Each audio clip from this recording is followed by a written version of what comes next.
You're listening to Made of More with Laura O'Donoghue, proudly sponsored by Empower Fitness Carlow. Train with world-class coaches and join classes built for lifelong results. Get stronger, feel better, be empowered. Find us on Instagram at Empower Fitness Carlow. Hi, it's Laura O'Donoghue and welcome back to Made of More. If you're tuning in for the first time, this podcast is all about strength we discover when life doesn't exactly go to plan. Each week, I chat with people who've taken their struggles and turned them into something stronger. This season of Made of More is sponsored by Empower Fitness Carlow. Train with world-class coaches, join classes built for lifelong results, get stronger, feel better, be empowered. Find them on Instagram at Empower Fitness Carlow. So, let's dive in. This is Made of More. Today's guest is someone who blends psychotherapy with spirituality in a really powerful way. She helps people reconnect to themselves, heal trauma, and step back into their worth. I am so excited to be welcomed by Karen, the Soulution Therapist. Karen, welcome to my couch. Thank you, darling. Lovely couch, by the way. Oh, thank you. You feel very comfortable and relaxed on this couch, I hope. I am so excited, and I have been so excited because we've talked a while ago and I was so excited to get you on my show. Yeah. You have some amazing things you have done in your career. Yeah.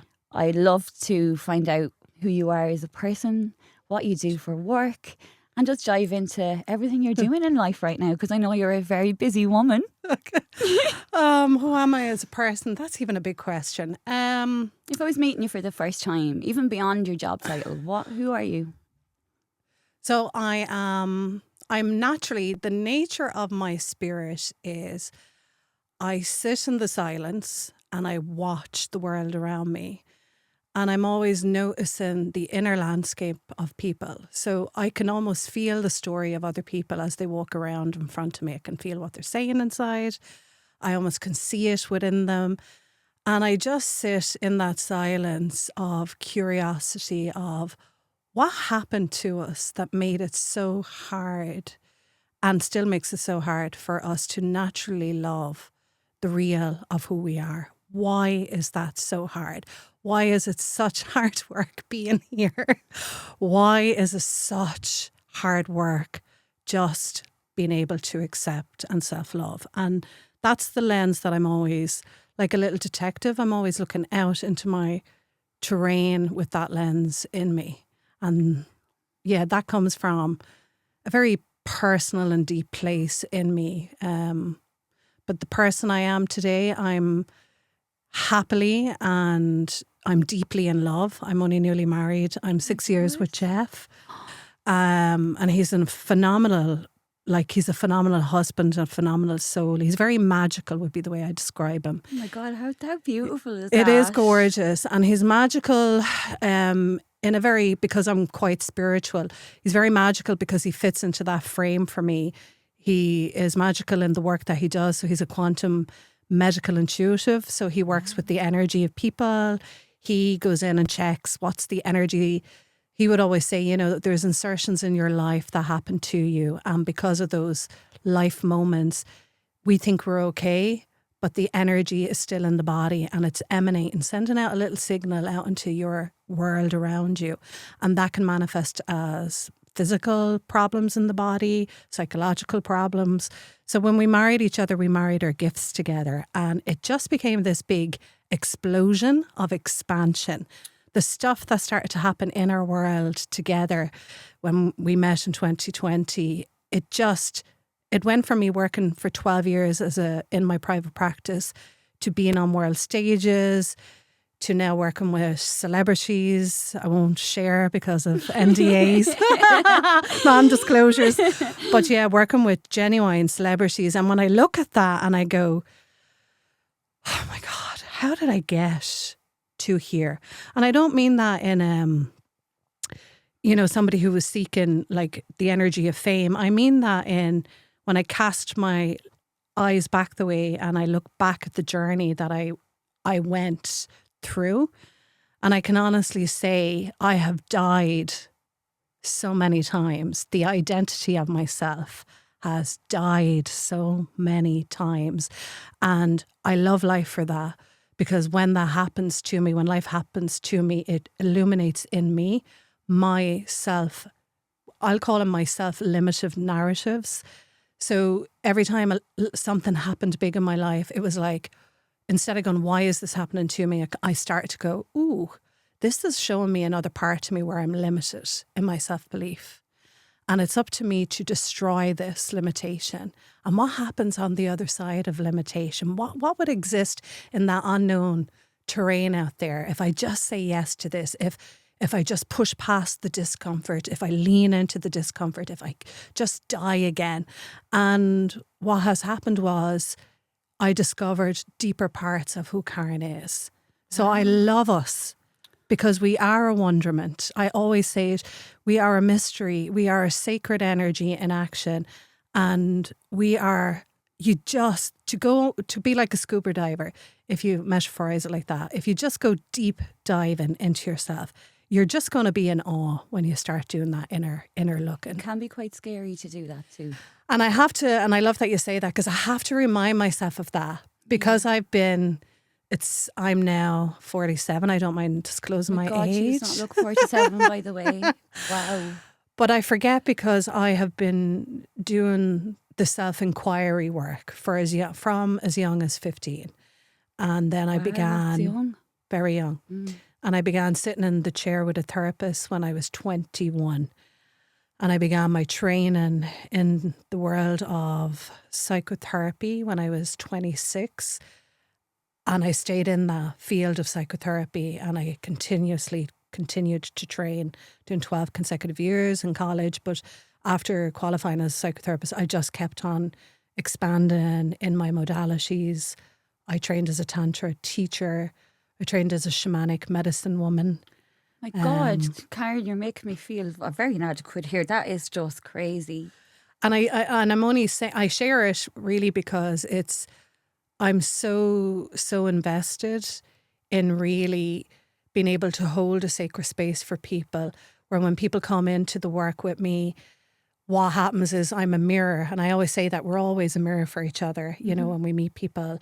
If you apply that lens, so we always have choice. So if you want to adopt that lens with me, and I'm saying, look, I'm a mirror to you right now. And my job when people come and work with me is I always want to offer that sacred lens of love and compassion to you. So the things in you that you have shame about or you hate yourself for, my role is to illuminate in a different way, in a non-judgmental way, and meet you with love and compassion and show you that those parts of you are lovable. So people think self-love, you develop it. And I'm like, no, you don't develop self-love. The nature of you is pure love. You just have to meet all the parts in you that have blocked itself. And you do block it so much from like personal experiences when you're younger and you grow up, and you don't realise how much these things affect you. Or if you weren't very, you know, you didn't communicate very well with people, and you had that, I don't know, that kind of upset in you that you never spoke about. Or like when you walked in here today, I straight away just was like in awe. You didn't even have to open your mouth, because I could feel that from you. I could feel that you help people and their inner love, which we put ourselves down so much. Like we batter ourselves with how we speak to ourselves, or if we make a mistake. Like, why is it that we can't sit with ourselves? I find it very hard to sit with my own thoughts. Yeah. And I'm sure a lot of people listening to this are probably going to be the same. Yeah. And it's hard to sit with yourself, isn't it? It's so hard. And it's such a big discussion. I feel like saying, everyone just sit back now and get the popcorn. Get the cup of tea ready. It's just a big arena to navigate in. And I think for me, sitting in this work for so long, I think if I was to speak in a way to hopefully maybe offer some medicine into the room, I'll utilise me. So I remember just being so little and just emanating this incredible love for everything. It wasn't condition-based love. In other words, I didn't categorise who was deserving of love. I just gave love freely. I was so loving It was just natural. Yeah. And we see that beautifully in the innocence of children. They're so naturally loving. And that's the nature of our spirit, is love. And then an event happened to me in my life when I was sexually abused. And I remember I was 8, and I remember my awareness of this happening to me and feeling, first off, the terror in my body and freezing and going into shock. But I remember, this feeling of, why is this happening to me? And then all of a sudden, my self-awareness became too self-aware. I started to look at Karen in a very negative way. I started to blame myself for what was happening to me. And then I began to develop, and this is what happens to a lot of people, the story we tell ourselves inside about ourselves. And my story about Karen was saturated in hatred, in rage, because I couldn't externalize the violence that I wanted to externalize onto the person who was actually hurting me. In psychotherapy, we call it retroflective rage, where you turn it back in on yourself. And kids will innocently, because we're so loyal, we will blame ourselves rather than being able to have, because we don't have the emotional and mental maturity and language to say, this person is doing something wrong to me. This is them, not me. We don't have that. You're born into a family, and then you're in school. So you're always surrounded by this energy of peers who have power over you. So your parents have power over you and they don't mean it like they love you, but they're trying to cultivate you and tell you, educate you how to be. Don't behave that way, sit there, don't touch that. So you begin to learn from a very young age that I have to conform, I have to comply. In other words, the other outside of me has all the power. I don't. So if something is going wrong, then it must be me. And children, we naturally do that to ourselves. So what happens then is, so if we want to say it in another beautiful way, is we're always receiving a message, again, a mirror. So if a parent hurts you, what is the message they're mirroring to you? So mine was betrayal, rejection. So what was that message I got? I must be bad. It must be my fault. You took it on yourself. Yeah. And that's what happens. So when we do that, when we're being messaged something and it's a negative message, we will, at that young age, we will think, and not even that young age, even a teenager, even as a young woman, we can still do that to ourselves, where we think it's us. When a partner breaks up with you, and it was something I did, or was I not pretty enough? Yeah. And there we go. Your self-image is distorted now because you're seeing yourself as not good enough. And kids are sponges as well, so they take that in. They'll take it in. So even if it's not directly onto them, but it's happening out around them, maybe, them in the home, and they're witnessing it playing out, whatever that might be. And it might be like stress in a family unit, a job loss for one of the parents, and then there's anger in the conversation. A child will still look at that, and they will learn from that to people please. They will learn, I don't want to upset my dad. God, this just really resonates with me. So I want to be the good child. So if I make them okay, then I will be safe. Then I'm okay. Yeah. Sorry. No. Yeah. If I make them okay, I will be okay. I'm so sorry. Don't be. It's just it really gets you, doesn't it, when you say that? And like, kids are so vulnerable as well, that like all you want to do is try to protect them, and when kids go through that breaks my heart. Yeah. And unfortunately we're saturated right now in a collective consciousness whereby we're surrounded by so much of this is actually coming up out in the medium. We're hearing about it. So it's not that this is a brand new thing only happening. This was always happening in the world, but now people are using their voices to say it's happening. Yeah, they're speaking out. There is a change, and what happens in a person, and I know I'm going micro macro energy here, but whatever goes on in a person, it goes on in a whole. So the behavior that goes on in one person of shutting down, the self-image is distorted. We have systems that play on that. So we have an industry of whereby how a woman should look is an example of, the macro taking that on and keeping a woman feeling not worthy and not good enough. Yeah. So, and I'm not judging if a woman goes and get Botox. I'm not judging that. I'm pointing to, people will benefit off of our insecurities and our vulnerability. Yeah, they really do, don't they? Yeah, if they see that there's a way, especially in our world today, if there's a way of making money or having power, it seems to be like a power dynamic. But very much. I'm so fascinated because I've had to dig myself out of this. I was just so, like, I set myself on fire so many times. I had attempted suicide when I was 15. I'm so sorry. Because of the energy of really believing that I am a problem, and if I was not here, everybody else would just get back to the way they were and nobody would miss me. That's such a deep feeling for a girl to have, especially at that age.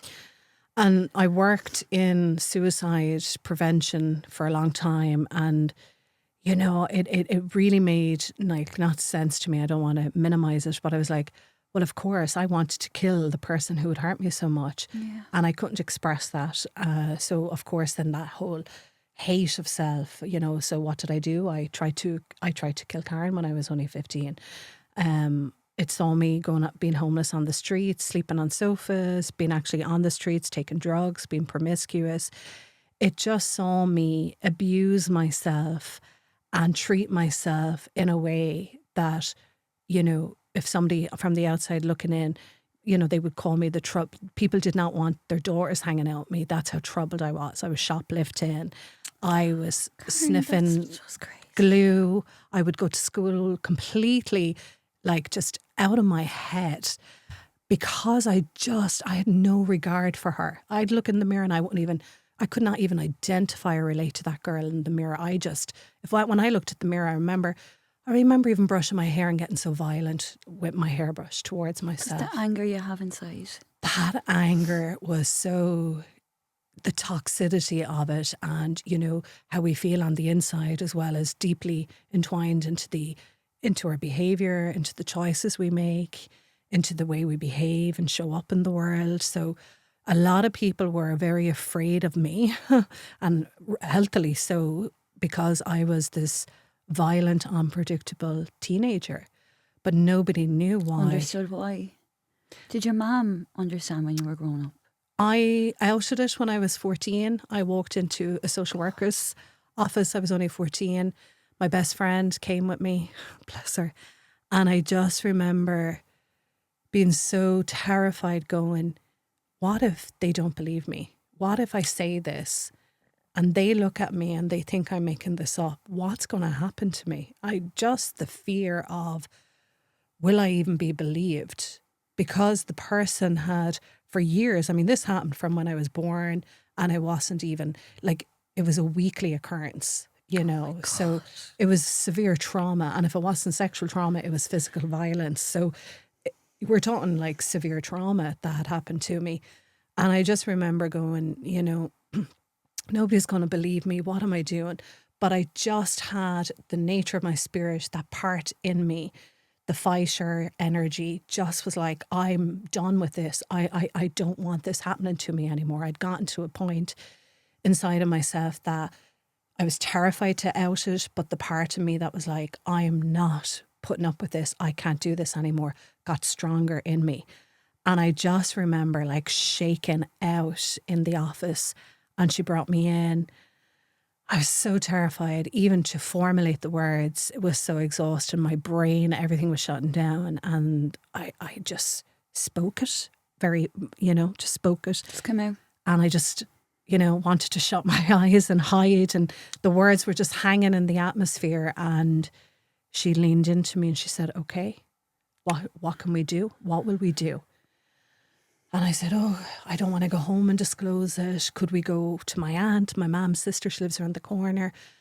And then, the Gardaí were involved, and I didn't incarcerate the person at the time because the story fragmented my whole family. Of course it did. Everybody was in shock. Like, nobody knew what to do with the story, and nobody knew what to do with me. And then I internalized that, again, the story we tell ourselves as, I'm the problem here. I've brought this. And it is hard when you have to say something as big as that to people you love, knowing it's going to hurt. I think that's it. It's going to hurt so bad. Yeah. It's such a huge responsibility. And for a 14-year-old, it was a massive responsibility. And we're not emotionally intelligent really at that age either. No. Oh my God, It's no. such a big thing for a 14-year-old to have to do. Like when I think of it, like I remember like smoking a joint and vomiting, getting, as they call it, the whiteners. But like that was what I was doing. Yeah, just to numb the pain. Just to numb the pain and numb any sense of myself. Did not want to even feel what it felt like to be You just me. probably didn't like who you were, and it wasn't your fault. No. And that took some time to come into the realisation of that it wasn't my fault. And there's still moments, even now, 47, even now, like, 20 years in the work, 20-something years doing the inner work. There's still moments where I meet something about myself and I'm like, wow, look at how your trauma is still showing up right now. Wow. Trauma never really leaves you, does it? Does it? No. You try to work through it, but it's there. And it's so complex and it's so deep, because when I think of somebody like me who had it happen in her life, even when she was a baby, I didn't have language. So that's pre-verbal. So a lot of that was a visceral, experience. So there's a lot of embodied trauma that I work with within myself. But the part of me that I have become in awe of after hating myself for so long and then going on a beautiful journey to discover the ways in which I was really hating myself and to heal all of that, I did fall into a place, and I am sincerely in a place where I find it hard not to be, and I don't mean this in any egoic way, guys, but it's hard for me not to be in awe of the journey.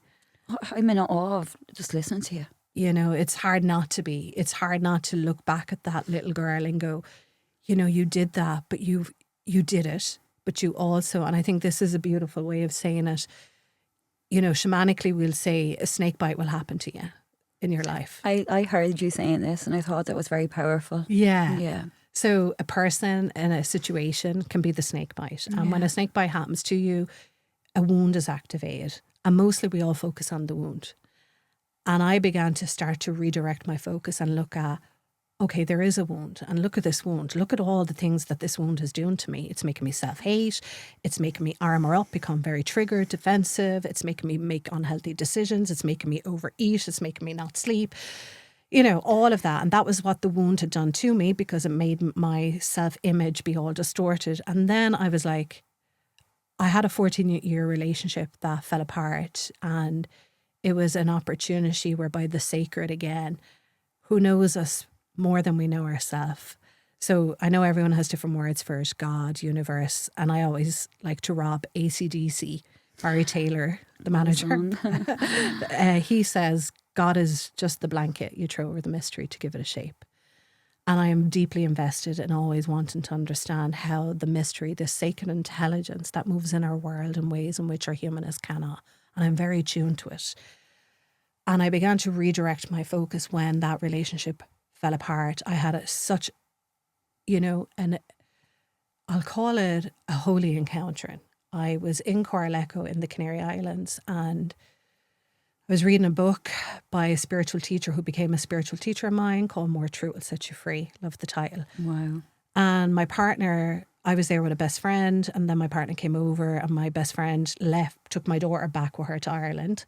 And we were staying on for another week, and we're in this adult-only resort, and I'm in my bikini, my little sarong, and I'd been reading this book, and he started to read it. And on day one of checking in, we're sitting there, I'm in my bikini having a coffee, and his hand is on the book, and he looks at me and he's like, I can't do this anymore. I can't be in this relationship anymore. Oh, Karen. After 14 years. And it's a long time, 14 years. 14 years, a long time. And,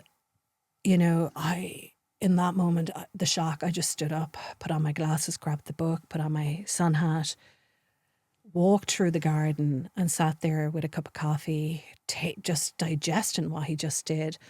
And then I just heard, always at times, right down in the right side of my body, I heard, you've never known love of Karen. You've only known love by being in a relationship with another. You don't know love of self outside of a relationship. And I was like, whew, that's true. And I texted my son in that moment, he was 19, and I said, he just broke up with me. Wow. And my son texts back, the phone went off. I was walking down towards the beach. I saw this little bench just up. You walk up 4 steps and a lovely little bench, and it's looking over at Lanzarote Island. So I'll jump to come back, timeline.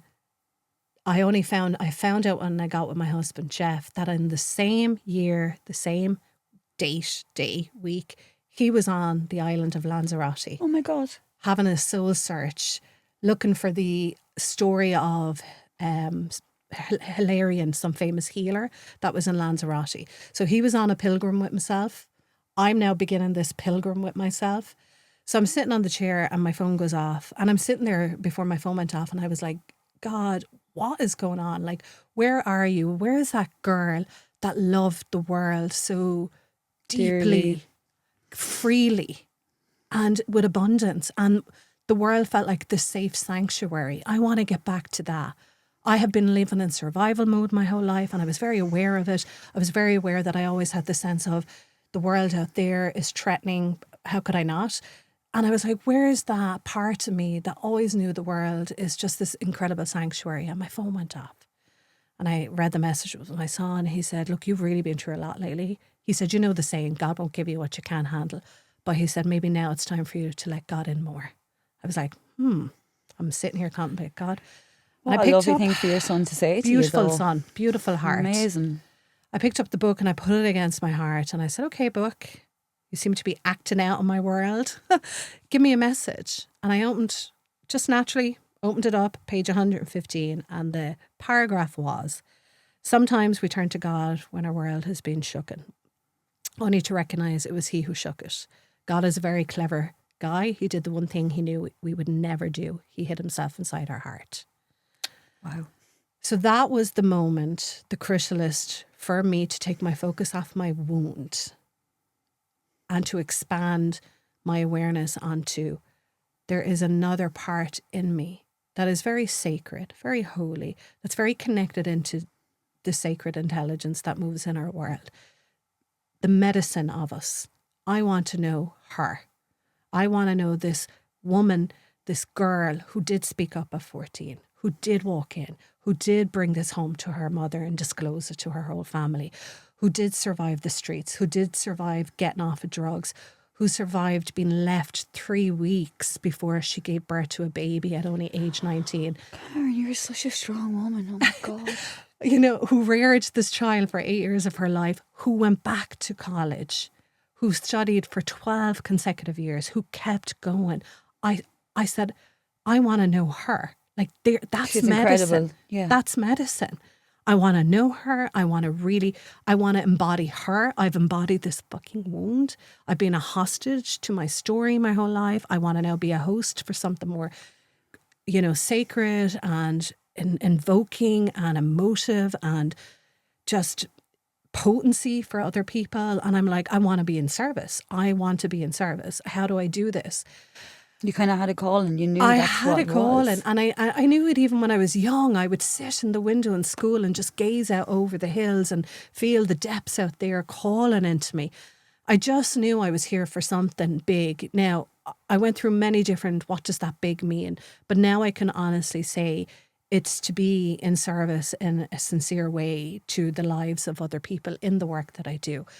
So I took 4 years of complete celibacy. Really? Yeah, detoxed. I detoxed. I would go to Mount Mellery.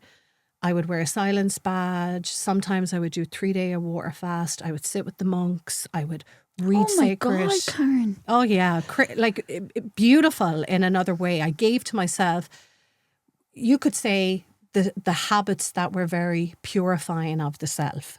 I would drive out to Tremor and I was out of work at the time and I would just drive out to Tremor with enough for 2 cups of coffee. And I would sit there and I would drop into like what I call the sacred cosmic silence of yourself, And this is the medicine of ourself. When you've lived in a world where there's been such a chaos in your mind, a storm always up in the psyche, and your body has never felt like a safe place to come back down into, and your nervous system is so dysregulated, and you're so saturated in a pain body, silence within yourself where you don't speak, silence can be a very sacred, powerful medicine. Can it be a scary one too?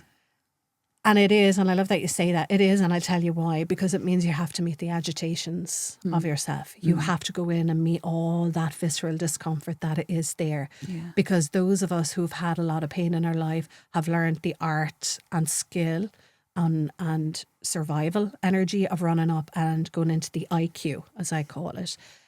And I was brilliant in the EQ, the emotional quotient, because I was hypervigilant and reading the room. So I would know when my perpetrator was going to abuse me. I would know. I would know if a person sincerely liked me or if a person was pretending to like me. Being honest or true. And then I'd know how to manipulate a person to like me. So I learned through the EQ. But when you drop into the SQ of yourself, which is that spiritual quotient of what you are, like, what's in there is mind blowing. What's in there is pretty powerful, and I got to, we'll say, intellectualize the divine, the sacred. When I did my master's in spirituality, I was able to learn the language for that intuitive way of being in the world. I started to learn through another beautiful lens. You know, and I always say it, you are so sacred, you're so infinite, you are a galaxy all into your own self. You will never know yourself fully. But that's the beauty of the journey, of going on a journey with yourself. You will never know yourself fully. But the deeper you go into your inner world, it does result in your expansion. It really does. And I can attest to that when I look at where I am right today. now. Yeah. Where my life is right now and where I started. And because of that, genuine, constantly going back in, sitting with the discomfort, sitting with my triggers. You know, that was something I began to do, was noticing people who really triggered me and the situations that really triggered me. And then starting to learn, you know, I remember my beautiful spiritual teacher at the time said, it can only hurt you if you believe in it. It's true though, isn't it? And I went, I was like, yeah, that's so true. And it's just sometimes just a saying and you're like, oh my God, I've never thought of it that way. Yeah. And then he described, which was so, and I love parables. He then described, you know, the mightiness of an elephant. You know, he said, think of an elephant, like it's big, it's powerful, it's mighty. And along comes a little mosquito and it's teeny weeny in comparison. But the mosquito does not go away, keeps on buzzing around the ears, landing on the body, and the elephant is doing everything to get rid of it. And after a little while, the elephant gets irritated. And after more time, the elephant loses itself to the experience of irritation, that the elephant forgets it's bigger than the mosquito. Wow. And I was like, you have been disempowered to your own inner mastery of what you actually are, to that part of you that is extraordinary, to the part of you that is extraordinary as well. I have lost myself to the programming. The woundedness, the condition, the self-beliefs. But I can understand that too. And of course. Like, that's why wouldn't you? And that's what an awakening is. It is a person beginning to have emotional space inside of themselves and begin to, you know, we say see the wood from the trees. They begin to see themselves in different ways, and they start to recognise how they're now behaving. It's not so automatic. They're not just responding. They're in the moment more, maybe. They're in the moment more, and objectively, they're not lost to the subjectivity of the experience. They're starting to go, oh, that person actually drains me. I never noticed that before. Now I'm starting to notice. Now I have more awareness of myself around environments and people. Now I can start to choose for myself what's okay for me. Now I can put a boundary around me and self-care in ways that I was just oblivious to before. You didn't know how to either. And that is what we call, or what you would hear out there, is a spiritual awakening. It's when a person begins to recognise they're no longer in the program that was running the show. They're starting to recognise what the program has been doing to them. Yeah. And they start to take control of that. And then they dissolve that inside of themselves and or as you hear, they will like transcend it is another word of saying it. They'll alchemize. You know, that's what all that language just means. It means that you take who you were and the way you were doing things, and you begin to become more aware of why you were doing it, what was making you do it that way, and then you know how to stop. So you've alchemized that. And it's hard to find the stop part of it, but you really, it's a lot of inward looking too, isn't it? When you're afraid to sometimes. The biggest one, the biggest program for me that I recognize. And so when you're 20 years sitting in a chair with people, which is a sincere privilege to go on a deep journey, to have somebody trust in you to take, like for you, imagine you're taking me into your inner soul landscape. Yeah. I mean, that's a sacred place, your inner world. It's so sacred.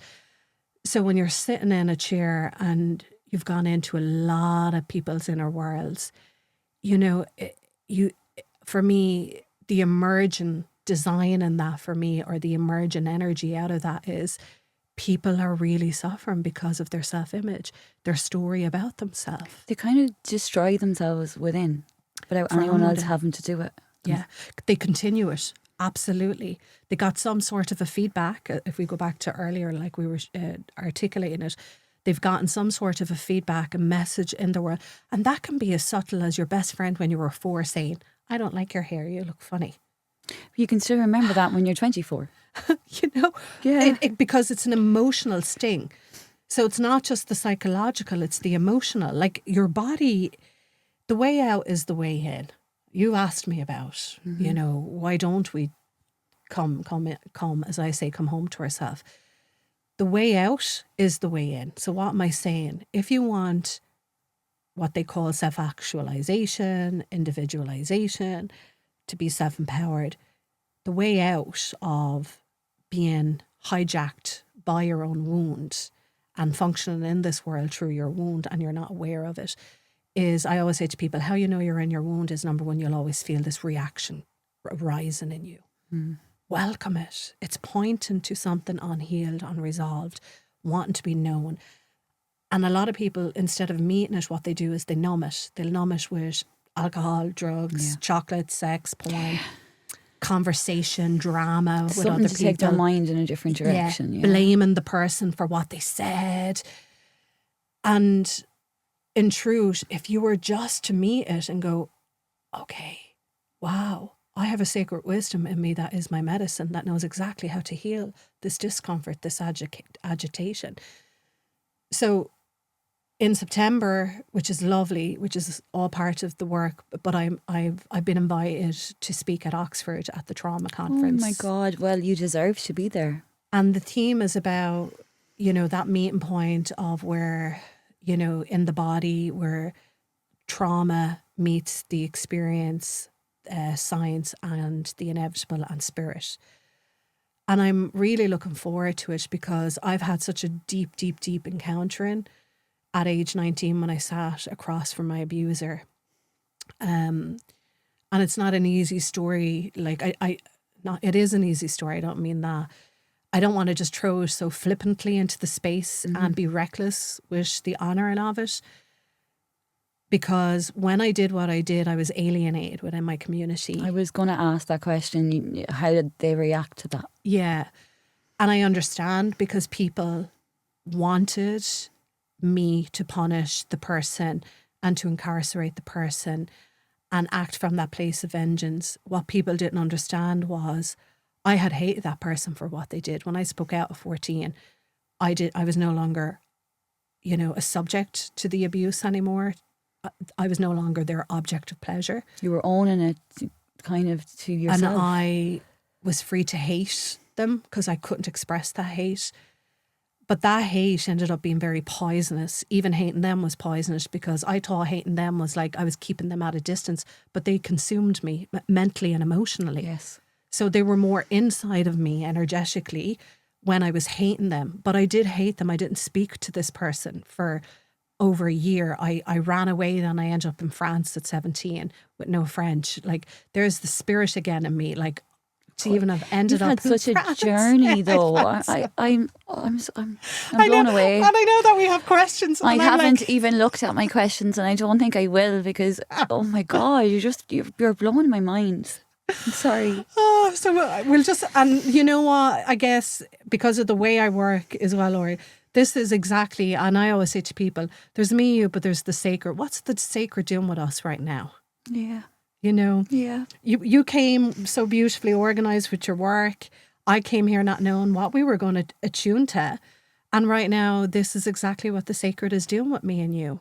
I know. It's crazy. I'm sorry. You know, it's crazy. not just me and you. No, it's not. There's something moving this conversation. There's something working in the space with us to allow the conversation to be known. And for this to be the conversation, because I didn't know this was going to be the conversation. No. But, what a wonderful, but what a conversation to have. Like being such a young girl, going through all that, going through that with your family. Yeah. And you are sitting here today and you're one of the most strongest people I've ever met because of what you went through. And, being strong, I'll frame it in the way that I understand it today. So I try to be very strong, but in what they call an unhealthy masculine way, where you're like too controlling, too forceful. Yeah. I mean, and I needed that in my life when the chaos happened. But my strength is a reverent power, is my strength today. And when I sat down with the person who had abused me, 5 years had gone by of hating them, not wanting them in my life. And you would have built up so much hatred for that person. Hate. And I mean, I was even plotting ways to hurt them. I can understand revenge why, back. though. Of course. Yeah, of course. This is a person who was meant to keep me safe, that I was meant to be protected, and they totally took all of that and my innocence from me. So when I had my son and I ended up back in Ireland, the plan was I would have my son, Lionel would come over a week before I had Aaron. He would stay for 3 weeks and then we'd head back to France. So I didn't anticipate that I was going to be left back in Ireland, back in amongst my family. Yeah, you didn't have that on your card. That was not. No. Yeah. This was not. But we know that old saying, give God a laugh, tell him your plan. My plan was I would go back to France and live happily ever after and speak French. Can you speak French now? Yeah, a little bit. No, more than I can anyway. With this gorgeous French man, he was really gorgeous actually, Lynn, beautiful looking man as well. And, that was not the case. 3 weeks, literally 3 weeks before I gave birth to Aaron, a letter arrived. Back then we didn't have mobile phones. No, which was so a great he would thing. ring me every Friday on our house phone, and then we would write to each other, And so 3 weeks before I had Aaron, there was his handwriting, and in it. What was your initial thought of that when you seen it? I hadn't heard from him for, he stopped communicating with me a week before my birthday. My birthday is the 20th of October. I'd moved back in August. Sorry, so was my daughter's. That's a bit crazy. There you go. Little cusp energy. Yeah. And yet when I'd moved back, we were very active. And I mean, he was hegging his heart, dropping me to the airport. Like I felt we were in love. Nothing signaled to me that there was anything wrong. But, I was only 18. He was 26. I'm out of his space. We were only together 4 months and I got pregnant. I moved in with him when I was 5 months. I moved in with him. So, we didn't know each other. We did know each other, but we weren't long-term together. You kind of had to come together with the circumstances. We had to come together because I was pregnant and my au pair family could not have me, obviously, because I'm pregnant. You're pregnant, yeah. Oh my God, what a situation. I tell you. Oh, that au pair family, they were amazing. And so when I did come back, the communication was beautiful and wonderful, and the love letters were stunning, and just happy excitement. And then out of nowhere, ghosted, as we call it now. And that's what we call it, yeah. I was ghosted and nothing. And I would ring his phone and he has an answer machine. I would leave a voice note, but nothing. And this was the start of October. And then kind of the second week in October. And then on the 20th, a bunch of flowers came with just a note. Not his handwriting. So he obviously rang the florist and arranged it. And it just said, to my darling, lovely Annelle, kiss, kiss. So I was like, oh, okay, maybe he's just busy getting ready to come. Maybe that's all that's going on. Stop panicking. Trying to convince yourself. Yeah. And then nothing. And then I'm hoovering one day, big belly on me. And I recognise the handwriting straight away, and I turn off the hoover and I sit on the stairs. I'm back in my parents' house, and that must have been hard to do. There had been small amounts of restorative, reparative dialogues, just small ones, Me and my mother, we always got on great. So, I was able to really rekindle that when I was in France, when I had that big distance from everybody. There was distance there, you could speak by letter or phone. And on a phone, and start to feel back into the old way with my mother, the way it was before the story. She must have been really hurt herself though when that came out, as a person, so as a mother. Yeah. Because if that was my daughter, I don't know what I would do. Yeah, it was, and to witness her pain and her shock, her shock that this had happened. Her whole life is upside down. Everything, and everybody in the household were just in shock and awe. Did you have brothers or sisters? Yeah. Nothing. I had an older brother and sister, two older brothers and an older sister and a younger brother. I was the second youngest, and nothing. Physical violence, corporal punishment in the house at times with the others, but nothing to what I had. Did you always think, why you? And that is the question I asked him when I was 19. That must have been extremely hard to do. Oh, listen, and this again is, how could you not be in awe of your own self? And I'll explain to everybody, to you and everyone, why I keep going to that phrase. So when Lionel's letter came in, and it started off going, "Bonjour, mon chéri." She was drawn in already. Yeah. Sorry. Je suis très contente. Oh, holy God. It started off, first few lines were in French, and then it came into the broken English. "It has taken me some time to make this decision. I'm so sorry I cannot amuse you or the baby, not here, not in France. Please don't ring me. Please write to me and give me news of our baby." That's definitely been ghosted. Anyway. Cecile, who was his ex, tried to be with me. I can't be with anyone right now, even though I've had sex with several. Thank you for telling me that. 3 Oh God, I'm sorry. I won't say what I'd want to do. I'm sitting there with your bump, incredible big bump, 3 weeks away from my due date, and the only thing I have in my life is a borrowed Moses basket from my next door neighbour. How did you not break? I'm sorry, but I'm sitting here listening to your story, and I think I would have broken so much. Internally, I was breaking. Always, and that's the debt of self, But you had the strength to keep going. There's the medicine, yeah. So, yeah, sorry. And I just remember going, how am I going to take care of this?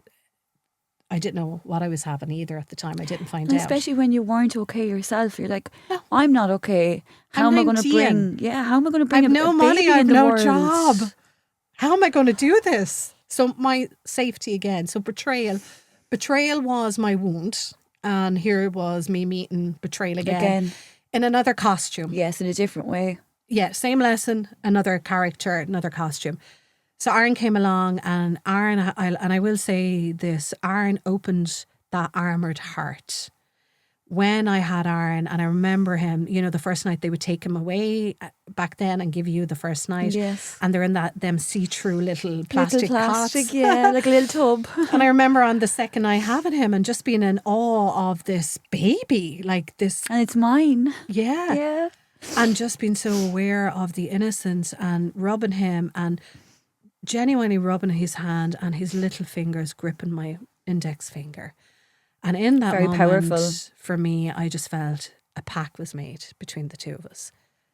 And I just went, you're not going to have what I had. You are not going to go through this pain. You're going to protect him so much. You are going to have a very, rich life, not financially, but rich in safety, emotionality. And knowing yourself and being true to yourself. Yeah. So I recognised I have work to do. I recognised that straight away. And one of those work was I had moved out, and I got my own apartment, and then I moved into my corporation social housing house when Aaron was, I think he was like 10 months old, 11 months old. I'd been in an apartment and then I got my house. So I was happy in my little 2-bedroom Your little bubble. little house, Yeah. you know, this now 20-year-old mammy and this beautiful baby. And there was a knock on the door and there was my abuser with food shopping dropped up from my mother, and it was burning in me, like, why me? Like, why? So I opened the door, like, I'm 20, so I'm young, just after turning 20. Your heart probably And- dropped as well when you opened that door to see who that was. Well, I had seen them so much, like, Yeah, since okay. Aaron, like, they were in my environment. In your a life, lot, yeah. And I just remember sitting down and I just wouldn't stay away. And I just looked at them. And the person, when I did disclose it, they admitted to it straight away. Well, I'm so happy that they did. And I am very fortunate for a survivor that the person did say, I did do this. Because it's They not a didn't very deny common it. thing, yeah. No. A lot of times they will tell everyone else that they're lying. And that's very threatening, because when you're a singular energy up against a unified field, and if the person denies what they've done, mostly people go with the Of course, unified. yes, they do. So when I exposed it, the person straight away said, yes, I did do this. I did. So at least I had gotten that. Did it alleviate anything? No, but I got that. So I just pressed it into them. I just stood there looking at them, and the rage in me. And I just came out of me, you know, and I can feel that fucking, you know, I just said, why me? Like, why? Why did you do what you did to me? Why me? And, you know, when you think of that, what you're actually doing is you're making somebody meet that part of themselves that they themselves would also hate And would be lock numbing behind out that door. and doing everything to not have to access Yes. that inside of themselves. And here I am going, now. Right in front of him as well. Now. Gee, that must have took so much strength from you. I was terrified. But I was like, now we're talking You about were it. so sick of it though, you wanted the Yeah. answer, why me? So I'm sitting there and there's massive energy of like redness and flushed and shame and anger in me. And next minute I hear, and I'm impacted. I'm hearing about their own rape, their own sexual abuse story, their violence, and I'm sitting there. And it was like, again, that moment of the chaos of my mind. I dropped down out of the chaos of my mind, and it's like I dropped into a part within me that is genuinely untouched and very pure, and this softness begins to happen. Wow. And this compassion rises. It's not Stockholm syndrome, because I'd hated them for 5 years. It was none of that. It was not dissociation. But something in me recognised the pain in him is the very pain I have in me. He's also a victim of somebody else after doing all this to him. And he carried on, and I understood in that moment that phrase, hurt people, hurt people. I understood what that meant in that moment. Oh my God. And I went, I can continue to hate on this person, or I can give to him what I actually need. And that is redemption. I can That's give. such a strong, empowering thing you just said. And I just have, energy goosebumps. I can offer that. I can stop the poison. I can stop being the hostage to all of this horrible energy. And I said, I could feel it in the room. I could feel this person never knew compassion, never knew. He was never shown. Never shown. I mean, it like priests, everything raped, you know, like he was robbed, like I was robbed. And I just recognized, you know, I just knew in that moment, and I could feel the energy of this, you know, I'll frame it in my language today, the sacred heart energy really being awoke in me. And I could feel, and I remember the words, and they're not my words. Like they're not, and I'm not religious. I never believed in God in an indoctrinated way. I went to church and I could never feel God in those places, but I would feel a sacredness when I was in the woods as a child. When I was out in nature, I would feel something is watching me, you know. That power. And in that moment, I could feel the presence of this power in me, like in my body. And they weren't my words, but as I reached over the table, I was bawling looking at him. And he started bawling, and I just looked at him and I said, I forgive you for you know not what you've done. They were not my words, but they were the words in that moment. Yeah. And I mirrored, and that's what I came to recognize about my capacity. I mirrored to him compassion to the parts of him that is so unlovable and unloved and had never experienced grace before, ever. And he was a young adult when he was doing what he did to me. You know, he wasn't like a man in his 40s or 50s. He was a young adult when he did what he did to me. You know, and now he was in his middle 30s, early 40s, you know, and he was remorseful. And just to see a mirror of forgiveness being dropped into it and seeing the impact it had on him, this person drove himself to Dublin for 9 years to sit with a professional for paedophilias and went into therapy. And because of that, I began to do restorative work within my own family. I recognised, look, they'll never understand what you've actually done, but you're doing this. And that's why I had to go and train. I had to go and understand, because my community did alienate me. When people realised I was talking to this person and I had compassion for them, people were not happy. It didn't fit into their psyche, their consciousness, their way of being. They didn't understand how to deal with it. I couldn't describe. I didn't have this linguistic articulation I'm able to offer now. And I couldn't describe it. And this is how sacred the sacred is. And I'll tie it all together for you as well. When I started my master's in spirituality, I was given a spiritual director. So it's somebody who will journey with you for the year in a spiritual way, who will guide you as you're connecting to things. And I remember saying to her, like, that I haven't shared about my forgiveness story properly, because I said I've never found the right way to offer it as medicine. You know, the power of forgiveness. Because I said, I just haven't found the language, but I said, I feel this master's in spirituality might help me to start understand myself and how I did what I did. And I was starting to understand myself. I was starting to, you know, learn from other spiritual beings the power of the sacred energy when it works in us and the power of redemption. So I was starting to understand Karen better in a new lens. Because in therapy, I was dissected by therapists. Where's your rage? That must have been really, really, really hard. It was very shaming, actually. And it did more harm to me because nobody witnessed my rage and my shame and my violence because I was so young. I wasn't in therapy.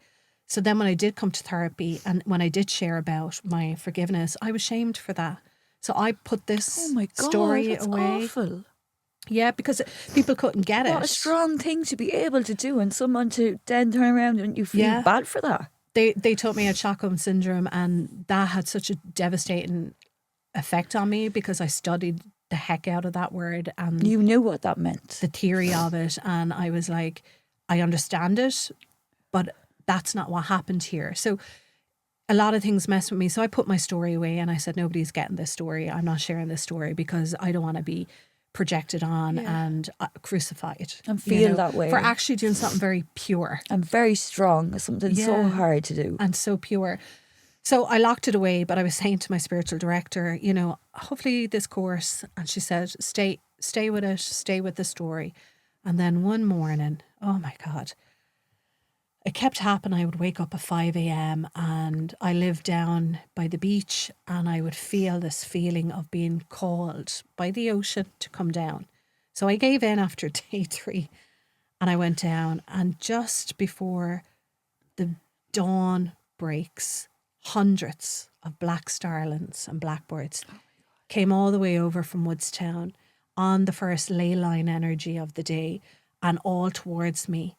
And they circulated around me in a big circle, went up into the sky and did their calligraphy dance and came back down. And literally hand distance away, hundreds of them. I was in a tunnel of birds. How did that feel in that moment? I was bawling my eyes out. I could imagine. And I felt like I was receiving a blessing. And a week later, I said it to my spiritual director, and she said, birds are the keeper of your stories. They hear everything. She said, maybe the birds are minding your story for you. So That's a powerful phrase. I was like, okay. I said, when you say that to me, my body responds. So I love that, because if it's right in you, your body You'll will feel have. it. Yeah, you'll Yeah. feel it.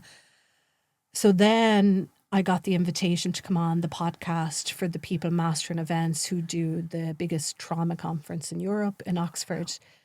And they have like Dr. Gabriel Massey speaking at it, Daniel Segal, a lot of Ruby Wax, a lot of wonderful thought leaders Yeah. in that arena of Amazing trauma. people. Beautiful souls, people I would have studied and I would have trained in living inquiries, Dr. Gabriel's Massey's work. And I remember coming on the podcast and they were like, you know, how we start to, Karen, is we'll ask you a prompt question from Marissa Pierce's deck. Mm-hmm. And that prompt question then will navigate where we go. And I'm like, okay, cool with that. I'm easy going. So next minute they say, fucking question. I keep saying fuck, I'm sorry, It's guys. okay. That's in my every Edit. sentence. And she said, what was a spiritual experience you had that transformed you? And you had that story. You had that I experience. love that you went there straight away. So this is what happened to me. I went to open my mouth to tell her about the bloody birds. Of course. Zoom kicked me off. Kicked me out. No. I was disconnected now. I was right at where the router is. So there was nothing wrong at my end, but I got kicked off and I heard, whew, you do not, the birds psychically came flying into me. And then I heard, your story is about your forgiveness. So the birds gave me back my story in that moment. And I just looked up the way into the sacred holy energies, the heavens above. And I went, you know what? If you want me to do this, you better fucking embody me now. Because I need the solidification yeah, of you your need that. words and your vibration in me to honour this. And I just spoke. Wow. And the two girls said nothing. It just came out.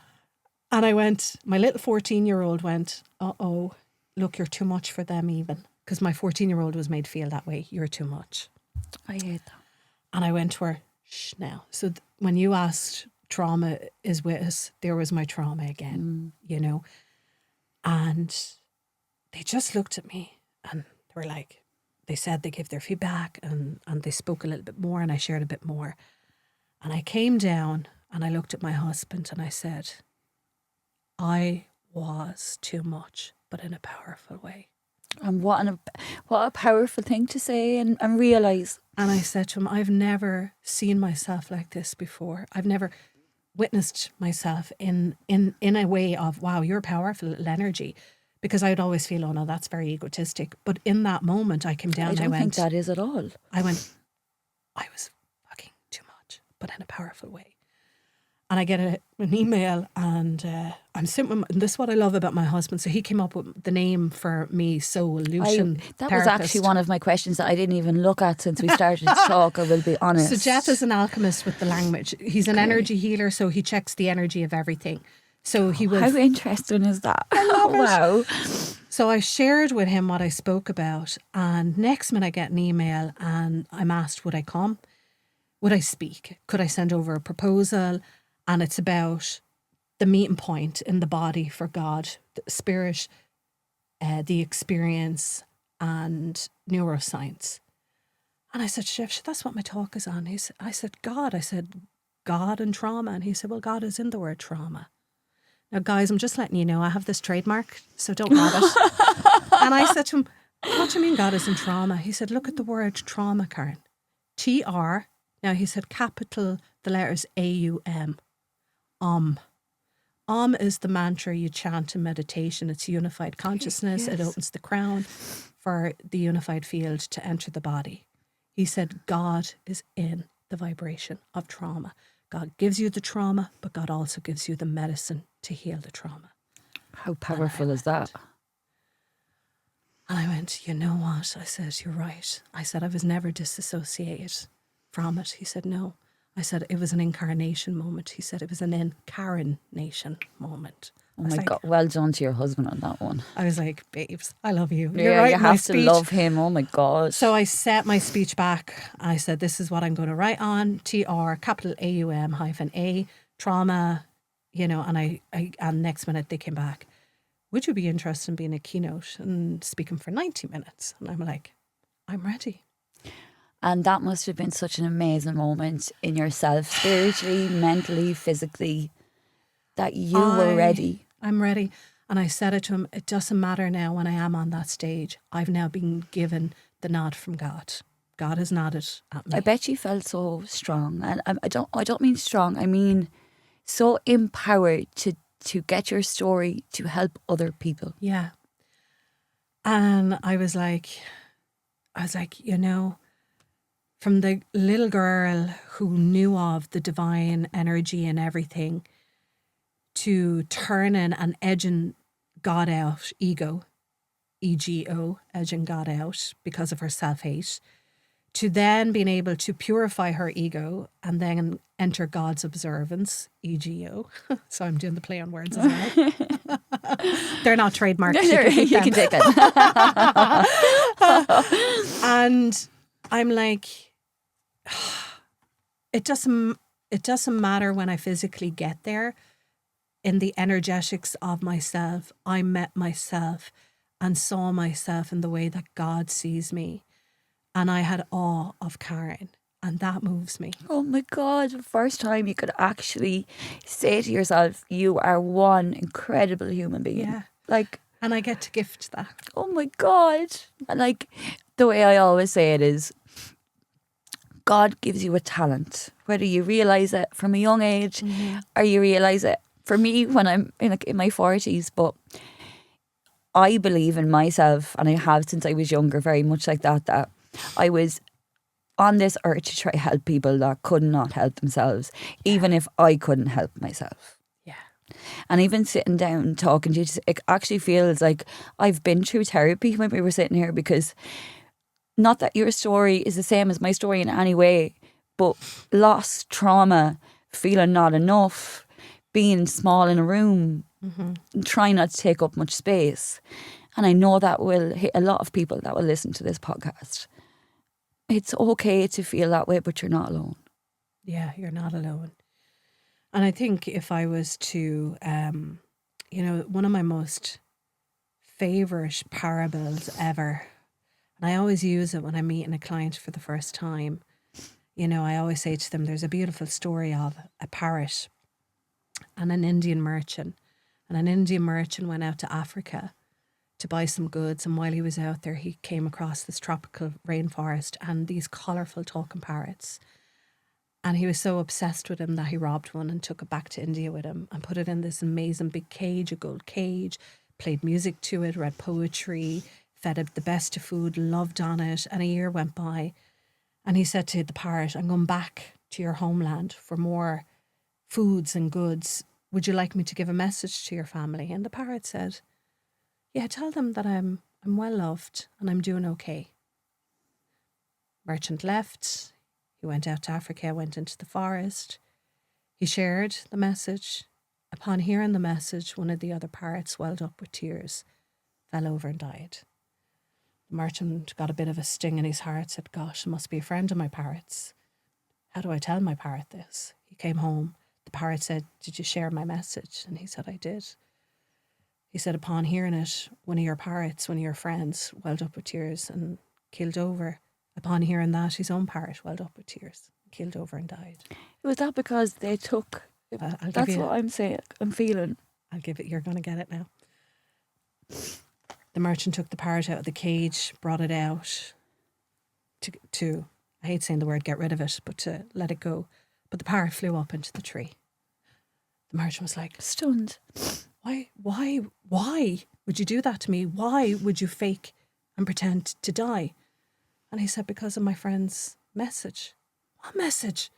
He said, my friend said, in order to escape your cage, you have to die while you're still alive. Oh my God. What are you trying to do to me? I thought... I love that. That's freaking crazy, isn't it? But I got that from the moment you spoke about the parrot. I could see that. Yeah, that's crazy. So my message would be, because of my own dying while I'm still alive is we are inside of a cage. It's a cage that we put ourselves into because of what life is doing to us and because of the feedback we have gotten from life and from other people. And I'm not saying it doesn't hurt. It does hurt. It has to hurt, yeah. But it hurts because, like I said at the very beginning, it is showing you something about you, that you are not that version that you think you are, that there's fucking more to who you are, and you are bigger, and you are magnificent, and how could we not be?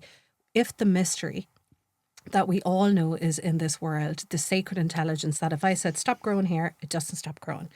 If the sacred intelligence that brought us into existence is within us, then we are a great mystery. We are a great wonderment. We are a phenomenon. And we have in our bodies, and they know this now, we have the same minerals and irons that the planets have out there. We are all connected. And for me to heal people and to heal this planet, you can go around and look at things as objects, like a tree is just a tree. And that's itifying, so it's an it. Or you can go around and look at things and recognise it's got a spirit, it's got an energy, it's alive. Then a kinship will begin to happen. It's its own life. Yes. Now we're in the I-Thou energy. If we're in the I-Thou energy, things will start to matter more. People will start to matter more. Start to live us. in the moment more. And we'll start to feel we're part of a beautiful world, and we'll start to access our own magic of our own self. And that's something I've discovered is there is great magic. And I know this because when I look at my life now, like I'm a girl who was homeless, who had been sexually abused, been through it all, a single parent, dropped out of school when I was 14, went back to college. Now I get to be flown by our celebrity clients over to where they're living, traveling the world, and I get to sit with people and mirror to them the same thing I did for that person when I was only 19. But I get to do it now with a higher wisdom and an understanding of why I'm in service. But you're so grateful that you're doing that. I love it. I can feel it so much from you. I love it. Yeah. I just love the work. And I'll probably never stop doing my own personal development. Last year, I spent a year in the bloody woods training as a shamanic medicine woman, being naked with all these incredible women. How being amazing and empowering that must be, though. Sacred. Calling in the 4 directions, working with the elements. And I won't stop doing my own inner work because it's important to keep doing your own inner work. Because you discover the wonderment of yourself as well. Yeah. You know, yes, you have to meet the agitations and the discomforts, but when you do meet all of that and you learn to understand why they were there, and then you begin to work with that, you start to become more freer. You meet the liberated soul in there, the true soul, what the soul is here to do. Our job, and I really feel it, is to live in this world, and our only job is to self-permit. We're the only ones doing it to ourselves. You're in control of your own self. And I've learned that. I went, okay, I couldn't stop what was happening to me, but I had a choice, and I chose, as I said, to redirect my focus. I could have stayed hating myself. You really could have. You had every reason to do that. To totally hate Karen. And it got God me had nowhere. a different plan for you, Karen. God had a different plan. And it knew what I needed.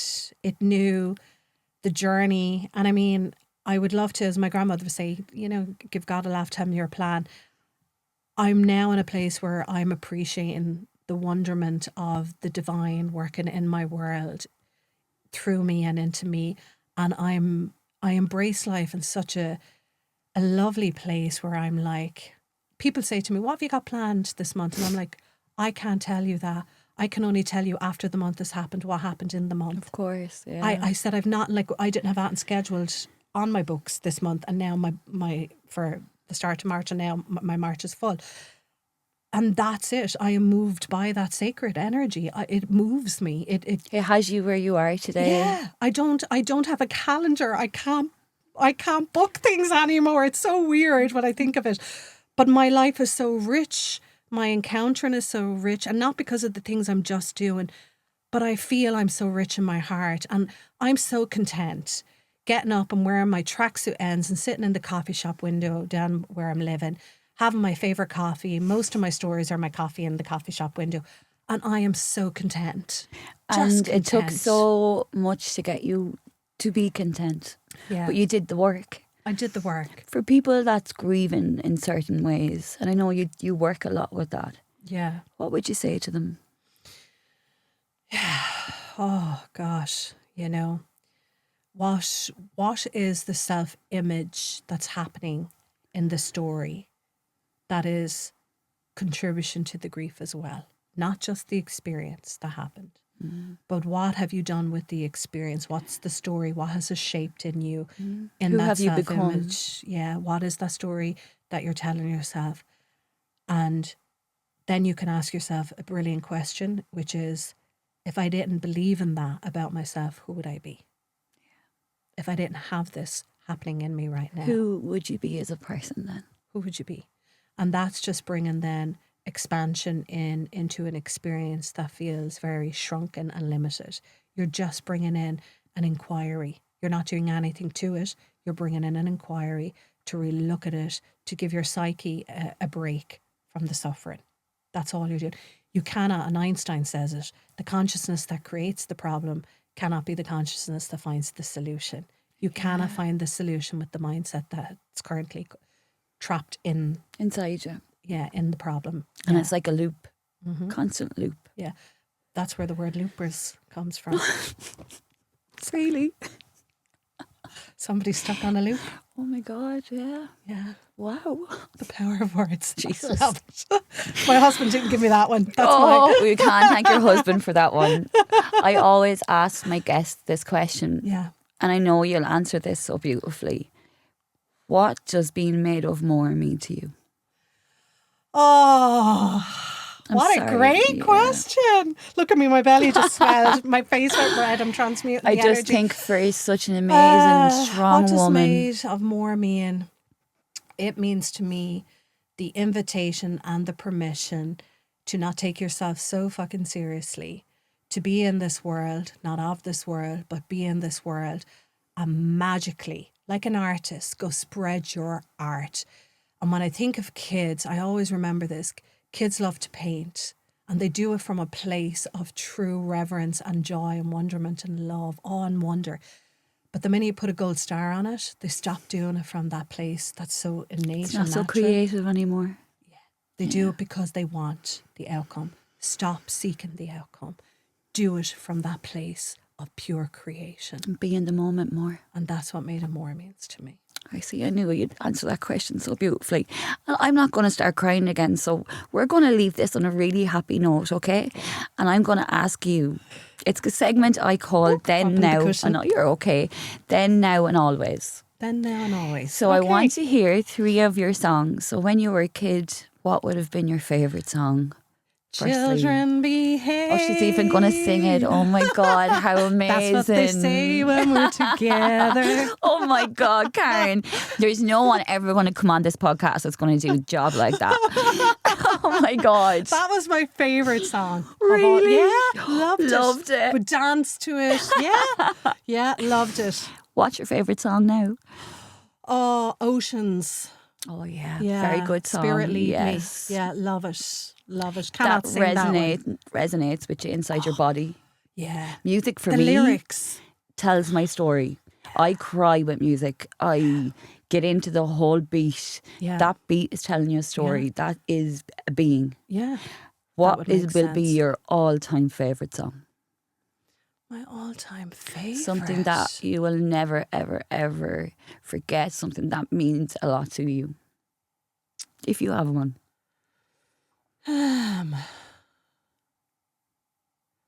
I'm laughing because my husband not asked me that question. He asked me something similar when we were first going out. He was like, what's your favourite song? And I kept on picking one, and then I'd pick another one and pick another one. He said, I'd hate to go shopping for paint with you. So She'd be coming home with 20 colours of paint. I probably will have to go with a Michael Jackson one. Oh, what a legend in its own right. They're Yeah. never... Or can I change? See, here we are. Yeah, this is what my husband... I would have to say Running Up That Hill. Oh, what a song. Yes. Yeah. It's a lot of Stranger meaning. Things brought that back. You did, didn't Yeah. it? I'm running up that hill. Yeah, I think she should become a singer. No. I think I have enough jobs to be doing. Yeah, I'll stick with this one. Yeah. Karen, thank you so much for coming into me. I don't actually think you realise what that episode has done to me is for my soul. Just meeting someone so here we go again. Meeting someone so inspirational, so powerful, but having power within you because you worked on you. And now you spread that to other people in your life. So I really hope that you always have that light, and I hope you help so many people. And they're going to be so lucky that you're in their lives, because I am so lucky to have you beside me today. Thank you so much for that. Just a shout out that this season of Made of More is sponsored by Empower Fitness in Carlow. Train with world-class coaches and join classes built for lifelong results. Get stronger, feel better, be empowered. Find them on Instagram at Empower Fitness Carlow. That's a wrap for today. I really appreciate you sharing your story, Karen. And to everyone tuning in, thank you for listening, and see you in the next episode. Oh, I'm sorry.